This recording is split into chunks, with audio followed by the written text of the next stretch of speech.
like Buick and GMC as well. Les Stanford in Dearborn and Ferndale. LesStanford.com. Together, let's drive. Hey, what up, though, people, and welcome back again. It is Wake Up Woodward, and we're gonna continue to just show off the beauty of Detroit, man. I'm gonna get downtown shots. I'm gonna get all of the different neighborhoods as well. We're gonna even get some of the outskirts because we're gonna start to disprove those narratives that people say, oh yeah, it's just someone told me, oh yeah, go a block away from Woodward. You for real? Like, serious? We had a whole draft here with 250,000 people in the city. It was really 1 million. Let's just be real. It was really more than that. I will remember that day for the rest of my life. I can't believe I lived through it. Thankful. Yeah. I'm thankful to be in Detroit, man. And you know what? I'm shout out and thankful to Jesse. I know that Jesse also was coordinating that the Woodward's holiday party as well. Yes. Ooh, yeah. Yes. Shout out Jesse, man. He the one that hired me, man. Shout out Jesse. Shout out. You know what? I think a lot of us can be thankful to Jesse. No. Yes. Yes. Shout out Jesse. He don't miss that Lady James. I say that. Hey, you know what? Let's get this drum roll going, man, because it is time for the legend. Hey, yo! Shout out and welcome to the legend. Detroit News. Rod Beard. What up, though, brother? Thankful to have you on, man. Oh no! All right. We'll get it right. Damn. We'll get it right because listen, we got a few questions for Swish or Brick, good job. Swish or Break. We got a couple questions, man, and I really want to be able to get Rod Beard's perspective on this thing. Mm-hmm. But first, hey, while we are working to get him back on the line, let's play that Jaden Ivey shot just one more time for the Woodward Pistons family as well. And I know we got a whole lot more Detroit Lions on the way as well. Yeah, let's rock, man.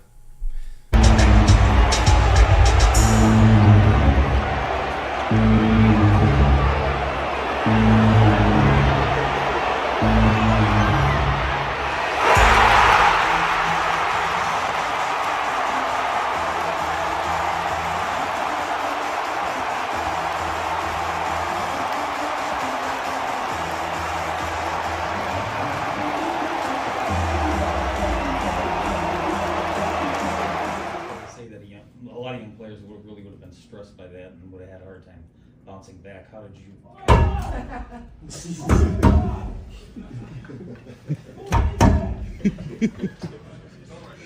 Golly! Go on, Tim. You really good. You really good. Get some rest, boy. Hey, what up, though, people? Hey, are you with us? Oh, no audio yet. No audio yet. Listen, we'll continue. We will or we can have you phone call. Give him a call. Dope. We'll do that. We'll patch him in because this is the question that I want to be able to ask the people and ask you all is this. Is it time to update our expectations for the Detroit Pistons? Ooh. Because I know how we entered the season. I said 28, 30, maybe 32 at the most. But then as we got closer to the season, I said, listen, you guys have me as a fan feeling more optimistic. My logic is telling me keep it right here. That is a nice jump. It's doubling their wins. But everything that we see right now in terms of how the East is starting to shake out and where the Pistons are, after an 0-4 start, and they kind of caught their stride. You're talking after the first 8 games of the season, they have been in the playoffs, and they have not dipped out of the playoffs since. Yeah. Is it time to update our expectations for them? I want to say yes. Let me just say one thing to temper them a little bit, because I don't want to be in a situation where if they win, 32 games or something, that it's a failure. I would just say that we saw what the team looked like at Orlando with Cade Cunningham out. A Paolo Banchero-less Orlando Magic team. They didn't even really look like they belonged on the same court. And then while it was a really nice win against Toronto, it was the Raptors. They're terrible. They did get Scotty Barnes back, but it was a 2-point win, which was great and it was needed. We have to take into account health. So I'm still at the point to where if it's a 32-win season, I think that you still have to count that as somewhat of a success. Although I would say between 35 and 40, and we're feeling really, really great about things. As things sit right now at their current pace, 32, 33 actually might get them into the play-in, which would be kind of a crazy convergence of things. But that's where, as I'm looking at this and I'm looking at the squads beneath it, I'm just like, I feel like we should hold them to this. I know it gets difficult sometimes when we try to ask the coach to put a win-loss total or, hey, what is your expectation? They always are going to give us a coach speak of development, of growth, of we want to see them doing these things the right way because we're just now getting started. But in reality, if I see that, you know what, talk about with Kid Kool-Aid, if I know that he can carry a little bit more groceries, I'm not going to have him just carrying one. We all know how it gets. Eventually, we make the trip from car to home in one trip. All the groceries on all the arms. So it's like, and that's what I'm saying. So it's like, I want to see the progress, and if I know that he can get there, sure. But I want to see you win too. Yeah. I want to see you win, and that's where I'm just like, regardless of what I want to see, they are 8-11. They are in playoff positioning still, and they look a lot better than a lot of the other teams, not just beneath them, but even ahead of them. I will give one caveat before we go to Rod Beard. If Cade Cunningham plays 70 or more games, they're making the play-in. I'll just say that right now. If he plays 70 or more games, they're making the play-in. I'm glad you said that because as we talk expectations, that's going to be one of the larger ones. Yeah. Is what do we expect out of this team? And that's where I will say, if he's healthy, yes. And part of our swish or break is going to be about how they protect those expectations if we're going to rise. Because I don't think that they're in a position where they can just settle right now. I like what I see, but I also think that we're also seeing some things as we talk about expectations that aren't necessarily going to be conducive to them being able to punch a ticket to the play-in, even if K plays those 70. Fair enough. We're going to try them one more time, I think, on video, and if not, we'll get them. Okay. Let's see if we can try this. All right. Right. All right, gentlemen. This has to be it. Yeah. This has to be that it. one is it. Thankful for technology, even though sometimes I am not. But for Rod Beard, I am always thankful. Brother, thank you for making the time and for accommodating. It's a Wednesday, and we get to see our brother. First and foremost, how are you doing on this Thanksgiving Eve? We got to get this newspaper out today. We've got a little early deadline today, so we're doing the 8 o'clock hour to make this thing work. Man, that's so awesome. That's the backdrop there, huh? Not the news? Yeah, this is our wonderful, spacious office awesome. situation we got here.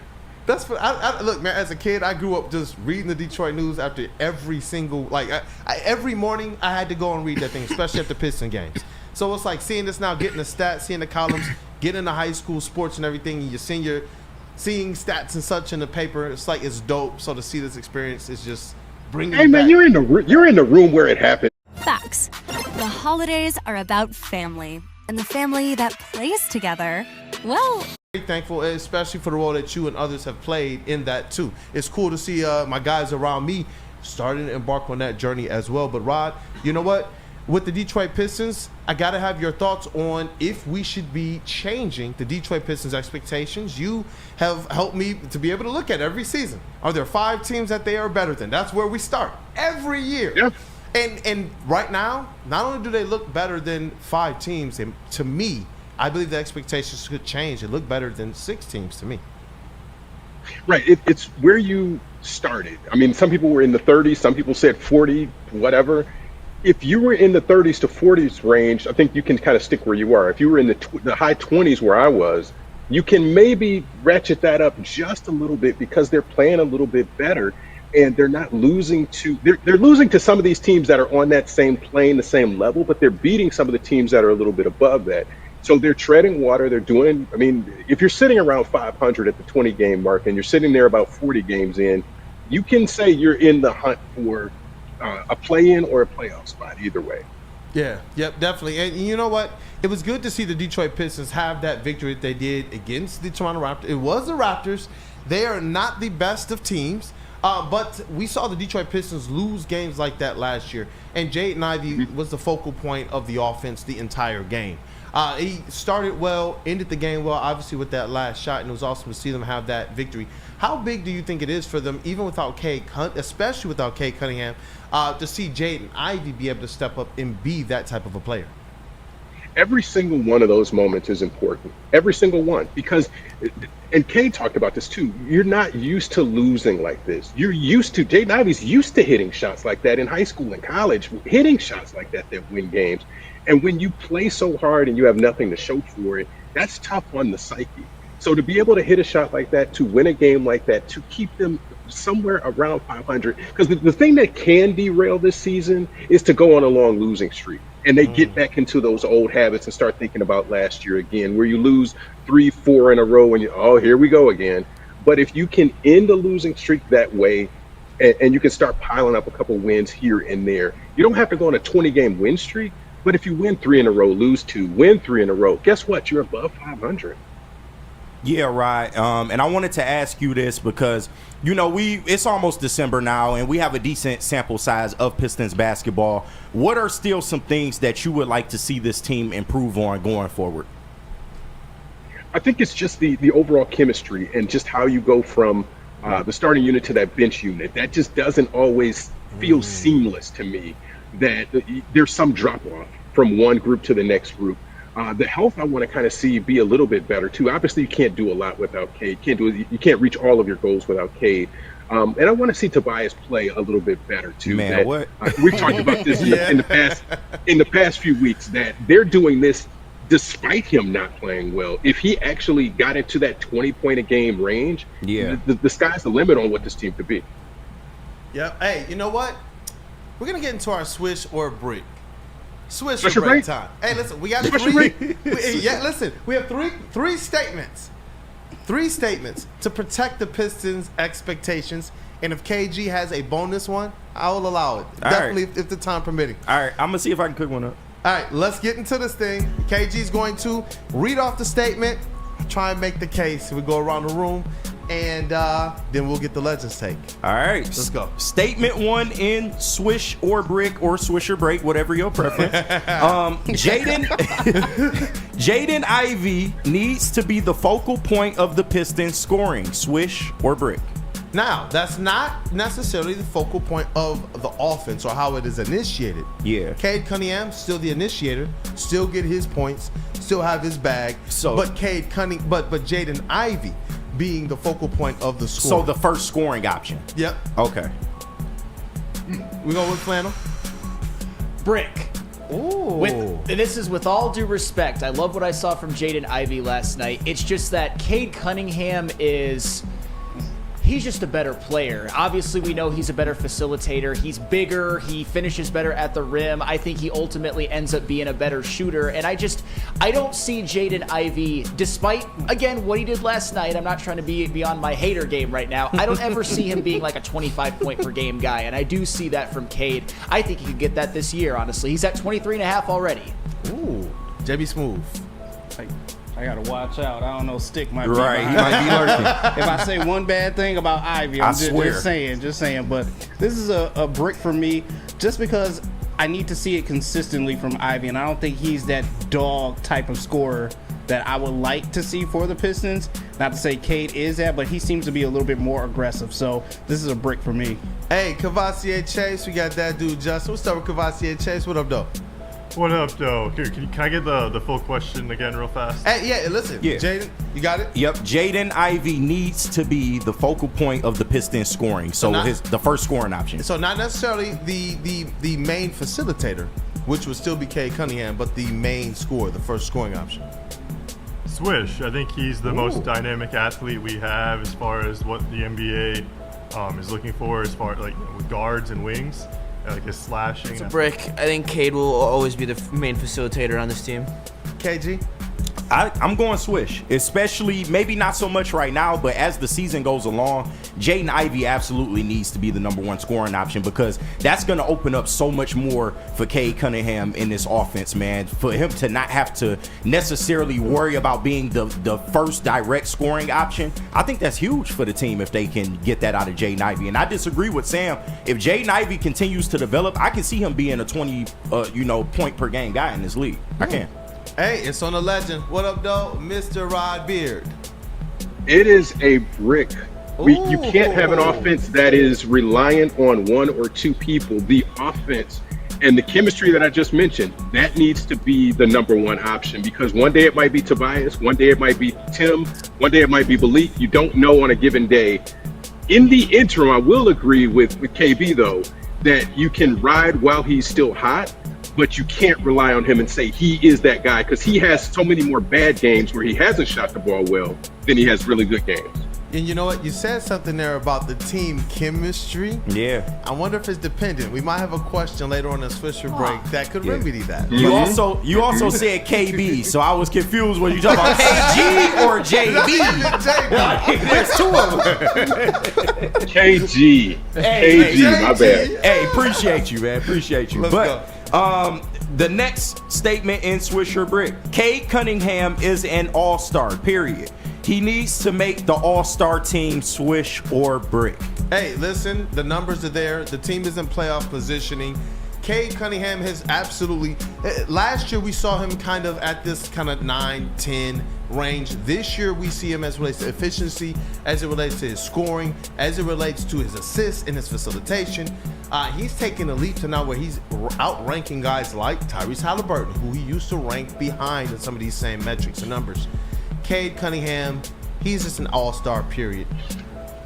What say you? I am going to go Swish with one slight caveat. So this is like a rim in.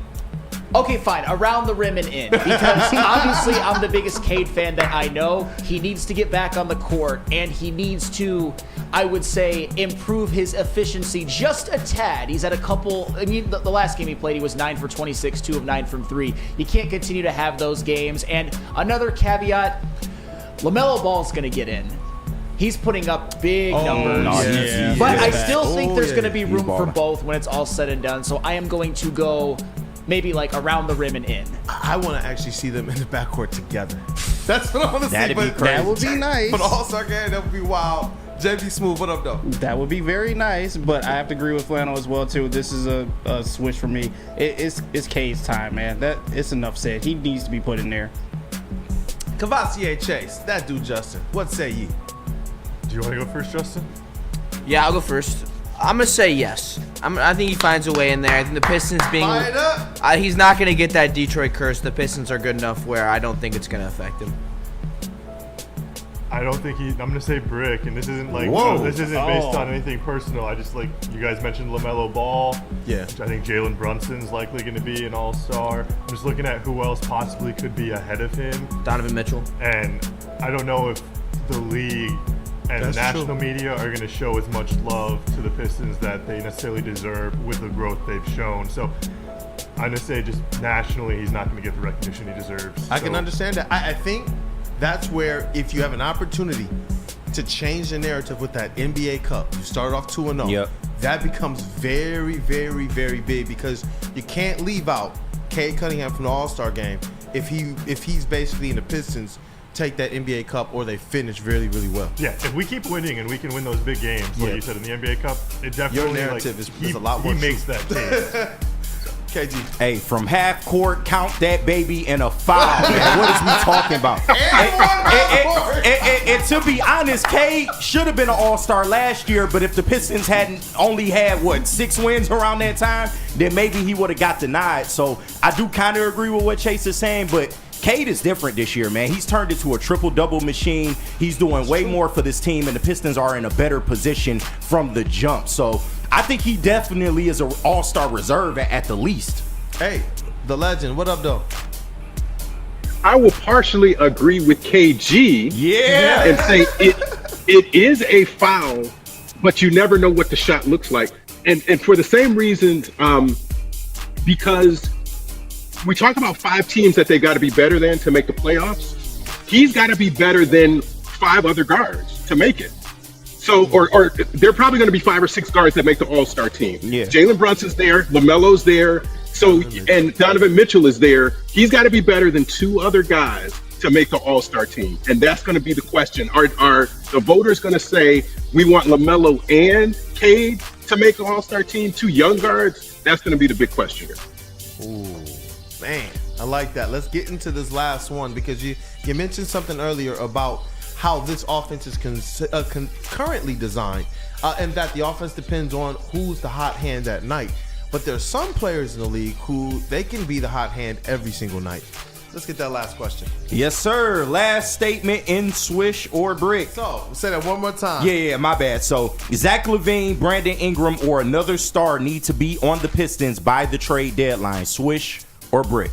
We're talking about these expectations for the Detroit Pistons. It was something that we covered going back to before last trade deadline, and the Pistons have flirted with the ideas of Zach LaVine for a couple years because it's not just the shooting that Cade needs around him, but we've heard pundits also state that he needs a bona fide NBA scorer, a gunner, whether it's coming off the bench or starting next to him.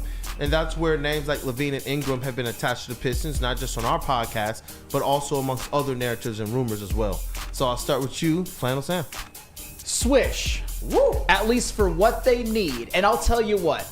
The Pelicans are lifeless. They're done. Zion Williamson got hurt again. Brandon Ingram, unfortunately, has had some injuries. Everybody hurt over there. Herb Jones, CJ McCollum, Right. everybody hurt over there. The Bulls are one of the most directionless franchises in the NBA right now. They don't know what they want to do. If I'm Zach LaVine, I actually think getting on the Pistons would inject him with some life. Yeah, he's not cutting his foot off this year. No. So I think it would be for the good of those players for them to go to the Pistons. Listen to what I just said. It would be good for the careers of Brandon Ingram and Zach LaVine to go to the Pistons, who last year had 14 wins. The Pistons are a better situation than the Pelicans and the Bulls. Swish from half court, hell, from three quarters court. Yes. Oh, you talking about that Rashid one? Yes. Hey, let's go. JB Smooth in the TD booth. What up, though? This is a Steph Curry swish from the parking lot. Like, come on. We need someone else on this team. The Bulls are already selling off right now. They already said LaVine is available. And the Pelicans, like, come on. I don't even know where you're going with this franchise. So, please, Pistons, pick up the phone. Call somebody. Get someone else over here right now. Pick up the phone, baby. I'm intrigued here. I'm intrigued for Chase's answer, man. Chase, that dude Justin. I don't like the combo. Like, if it's just Brandon Ingram, it's a swish. If it's Zach LaVine, it's a brick. I'm just not a fan of Zach LaVine. I think he's too old for our core, and I don't think he's a true long-term option for what we're trying to build. He's on a heater right now. That's cool, but he's also going to be 30 in March, and I don't think he's like what we need for this team in the next 2 years, 3 years, 4 years, what we're really building for with like our young guys. Like Jalen Duren's only 20.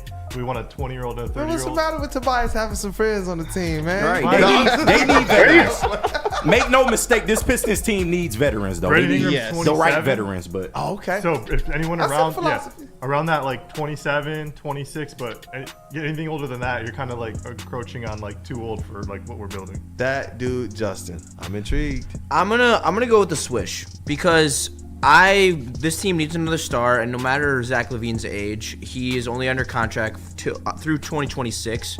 So he doesn't necessarily fit our window of when we're going to be looking to necessarily win something. I'm assuming Kool-Aid 2 years is kind of the window where you're expecting us to actually have the pieces in place to make a playoff run. Years. It aligns with Tobias's contract. It aligns with kind of their other contract windows as well as the contract extensions for Jaden Ivey and Jalen Duren. Yeah, so I think LaVine doesn't hinder any of those things. I think he only can add and help this team as another scorer, another shooter for this roster. So I'm gonna say a swish. I would love Brandon Ingram more, though, I will say. KG? This is an NBA jam. He's on fire, Swish. They absolutely need somebody else in here because Tobias ain't it, man. I'm sorry. He can't be your third when you're trying to build what they're trying to build right now. Jaden Ivey is still developing into that, maybe first scoring option, second scoring option. So they need some more help scoring-wise. They do. And I feel like if they get the right veteran in here, the right star that can provide that presence, then that just opens up stuff for everyone else. But yeah, absolutely, they need somebody else. Hey. Brandon Ingram preferably. Hey, and for the last question for the legend is 3, 2, 1. Swish or break. KG is on a heater today. I agree with him on almost every point. You see it? You see it? Because if you get Zach LaVine, you're blocking Jaden Ivey's development. So you don't need Zach LaVine. You do need Brandon Ingram. Yes. And that's why you got Tobias on a short-term, reasonable contract because it's movable if something doesn't work out in the short term. So it's Brandon Ingram or other, but you need to make the playoffs this year to change the culture and trajectory of where this team is going. Yes. Doesn't matter who it is. And if you're doing this without another all-star, imagine if you go and get one, you can be a 5 or 6 or 7 seed in the East if you're able to do that. So I think this is a no question swish. Hey, well, you know what? That is Swish or Break. Swish or Break for those that are in the higher echelon among us. But listen, the Detroit Pistons, they have a game tonight against the Memphis Grizzlies. They have to take advantage of this game.